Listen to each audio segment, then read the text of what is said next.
এই বৃন্দাবনত তিৰুতৰু আৰু হৰিণীগণত মুগ্ধ হৈছে। কোৱা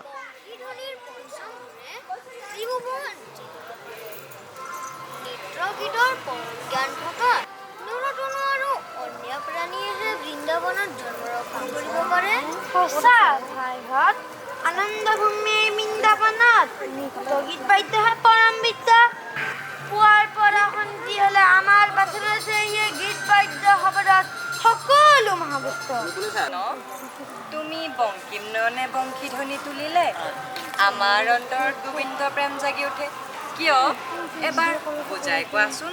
কোৱা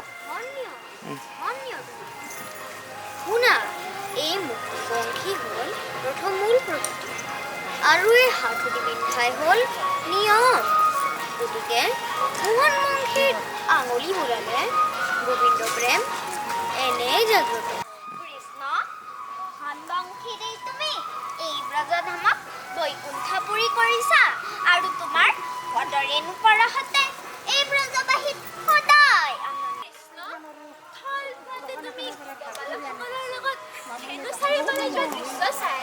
আমি পাহৰা হওঁ।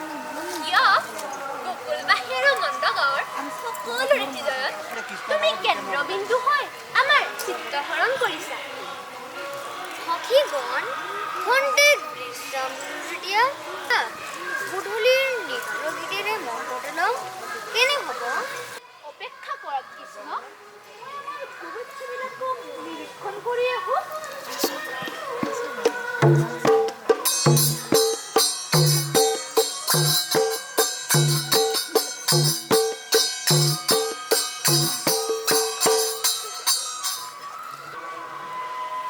কৃষ্ণ, কৃষ্ণ, কৃষ্ণ, এটা জন্মৰ বস্তুটোৰ মহাজন্তু নদীৰ তীৰৰ পৰা আমাৰ ঘৰলৈ আহি আছে।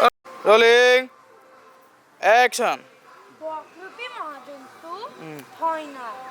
স্বয়ং ৰামকৃষ্ণ থাকোঁতে পৰ্বত প্ৰমাণ জয়ন্তী আমাক একো কৰিব নোৱাৰে। এতিয়া সোমোৱা সোমোৱা। অঁ চোৱা, অঁ মূৰটো জোকাই দিয়া। মহাজন্তুৱে হয়। ই কংসৰ অনুচৰ বকাসুৰ। ভাইহঁত, তোমাৰো দাদা বন্ধুৰ লগতে থাকা, মই নিজে চাই আহোঁগৈ।